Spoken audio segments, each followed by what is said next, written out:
There comes a moment in life when the simple word no feels heavier than it should.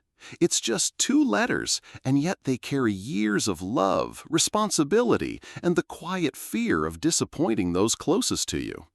Especially when it's your children asking, the hesitation grows stronger. You may find yourself thinking, I've said yes for so many years, what harm could another yes do?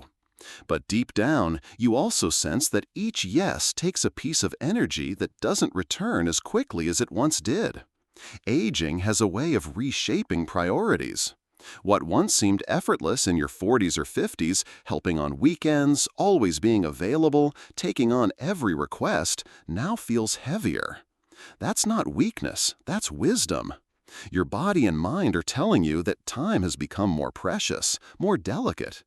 And in truth, saying no at this stage of life is not shutting a door, it's choosing where your light shines brightest.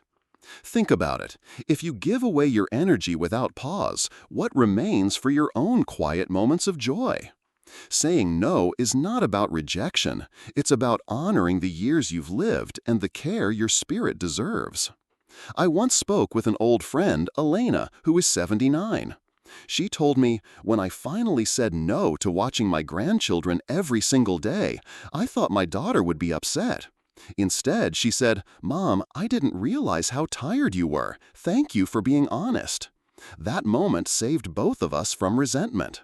Her story reminds us that no can be an act of love, not resistance. Maybe you have felt that same tug of war in your heart, the desire to please your children and the quiet ache of exhaustion when you do. It's worth asking yourself gently, what do I truly need today? Is it rest? Is it stillness? Is it space to breathe? These questions are not selfish, they are sacred. Every no you say creates room for a deeper yes. Yes to your health. Yes to your peace. Yes to your moments of laughter that are yours alone. And perhaps the next time you hesitate, you might remind yourself that boundaries are not walls, but bridges.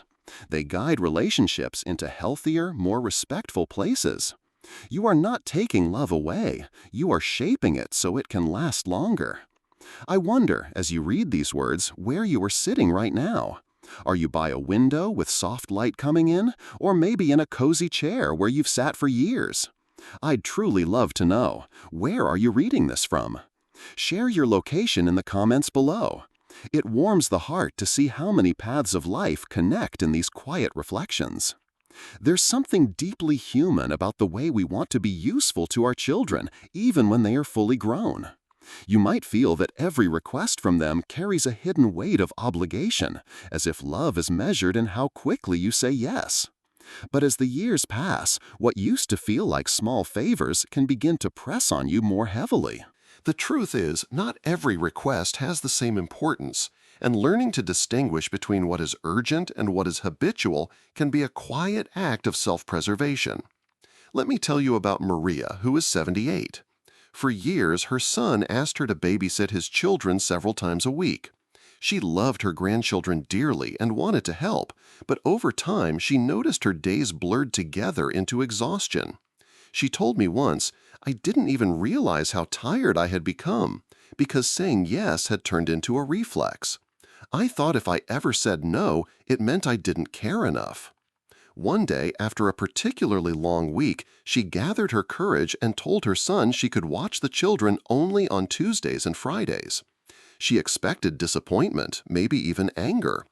Instead, her son paused and said, "Mom, I didn't realize you were doing so much. Thank you for telling me."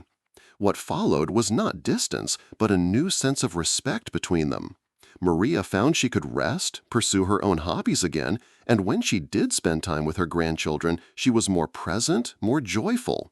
Her yes carried more meaning because it wasn't forced. Perhaps you've been in Maria's position, feeling drained yet reluctant to speak up. Here's something you can try. Take a quiet moment to write down the requests that come your way, big and small. Then, gently mark which ones give you genuine joy and which ones leave you feeling depleted. This isn't about rejecting your children or keeping score, it's about listening to the quiet voice inside that already knows what feels nourishing and what feels draining. Next time you're asked for help, pause and ask yourself, is this urgent or is it simply routine? Does this align with the energy I have today, or will it take more than I can give? And if the answer is no, practice a simple phrase that carries love without guilt. I love you, but today I need to rest. It may feel unfamiliar at first, but with time, it becomes an expression of honesty rather than rejection. There is a gentle kind of strength in choosing your responses with care. You've spent so many years shaping your family with your presence. Now it's time to let your choices honor your own needs as well. And you might find, just as Maria did, that your relationships deepen when they are built on honesty instead of silent sacrifice. If these reflections resonate with you, I invite you to subscribe so you won't miss the gentle reminders and stories I share. Sometimes a small word at the right moment is all it takes to remind you that your needs too deserve a place in your life. At 70 or 80, the body doesn't recover the way it once did. In your younger years, a night of poor sleep could be fixed with a cup of coffee and a brisk walk. Today, that same night might leave you drained for days. Science tells us this isn't just in your head. As we age, our stress hormones rise more quickly and settle more slowly. Muscles take longer to repair, the immune system becomes more sensitive, and fatigue can deepen if we keep pushing past it. What once felt like a minor strain can now ripple into several days of discomfort. That's why saying yes without checking in with yourself can quietly chip away at your health. I remember a man named George who was 81.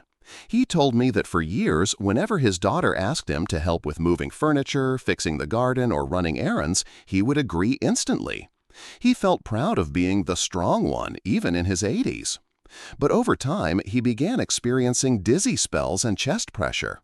When he finally spoke with his doctor, he was told that overexertion had raised his blood pressure, putting strain on his heart. George said, "I realized my body had been trying to tell me long before, but I didn't listen. I thought slowing down meant letting my family down. But the truth is, ignoring myself was letting everyone down." His story isn't meant to scare you, but to remind you of something deeply important. Your body is not your enemy. It is your ally, always signaling what it needs. The question is, are you listening? Before you agree to anything, pause and gently ask yourself, how does my body feel right now? Am I energized or am I already tired? Will this commitment leave me with joy or will it leave me with pain? There is no shame in choosing rest. In fact, it is one of the wisest choices you can make. Saying no when your body asks for it is not selfish. It is a way of preserving the years you still have ahead. Imagine if you treated your body as tenderly as you once treated your children when they were small. When they were tired, you let them nap. When they were sick, you told them to rest. Why should you be any less kind to yourself now? You've cared for others with patience and love for decades. Now it is time to extend that same compassion inward. By listening to your body and honoring its limits, you don't lose your strength. You protect it, you extend it, and you give your family the gift of your presence for longer. One of the most surprising lessons we learn later in life is that boundaries are not acts of rejection, but acts of generosity. It might sound strange at first, but when you set limits, you are not turning away from your children, you are teaching them how to meet you in a healthier, kinder space. Boundaries are not walls. They are gentle lines that protect your peace while still allowing love to flow freely. Think for a moment about the rhythm of your days. There are moments when your body feels light and open, when you can give of yourself with joy. And there are moments when even small requests feel heavy, when you know that saying yes will come at the cost of your well-being. Boundaries help you honor that inner wisdom instead of overriding it out of guilt. A simple way to begin is by writing down what is non-negotiable for you. Perhaps you need quiet mornings for your health. Maybe your medical appointments or rest days should never be interrupted. Once you know these anchors, you can share them calmly with your children, not as demands, but as a gentle map of your availability. For example, you might say, "I'm free to help on Tuesdays and Thursdays, but weekends are my time to rest." These words may feel unusual at first, but they carry a clarity that prevents future misunderstandings. And then comes the most important step, practicing consistency. When you lovingly hold to your boundaries, even if someone pushes back, you are showing that your needs matter. You may worry that your children will be hurt, but more often than not, they learn to adjust, and in time, they even respect you more for being honest. There's a quiet strength in showing that love doesn't mean self-erasure. I once knew a woman named Carol who was 82. She told me, "For years, I thought being a good mother meant never saying no. But when I finally began protecting my evenings, something shifted. My daughter started calling just to talk, not only to ask for help. I realized that my boundaries had opened space for a different kind of closeness." Carol's story holds a gentle truth. Sometimes boundaries bring us closer because they free us from silent resentment. You might ask yourself now, what is one small limit I could set this week that would make my days feel lighter? It doesn't need to be dramatic. Even the smallest boundary can create a ripple of peace. Perhaps it's protecting your afternoon nap or keeping one day a week for your own hobbies. And when guilt arises, as it surely will, you can remind yourself that saying no to exhaustion is the same as saying yes to love that lasts longer. Boundaries are not about withholding. They are about giving from a place that is whole and rested. In truth, your family does not need you to be endlessly available. They need you to be steady, present, and well. And that is exactly what boundaries allow. And what a gift it is to your children when they see you modeling a life of dignity, of self-respect, of balance. I once spoke with Henry, who is 77. He told me, "For years I thought I had to prove I was still strong by doing everything my kids asked. But then I realized I don't need to prove anything anymore. I just need to live in a way that feels honest to me." His children didn't love him less when he began to say no. They simply adjusted, and in time, they admired the way he carried himself with clarity. His story reminds us that peace often follows truth. Perhaps you too have felt the pull to agree when your heart whispered otherwise. In those moments, ask yourself gently, will saying yes bring me joy, or will it leave me weary? Am I protecting my energy, or giving it away without thought?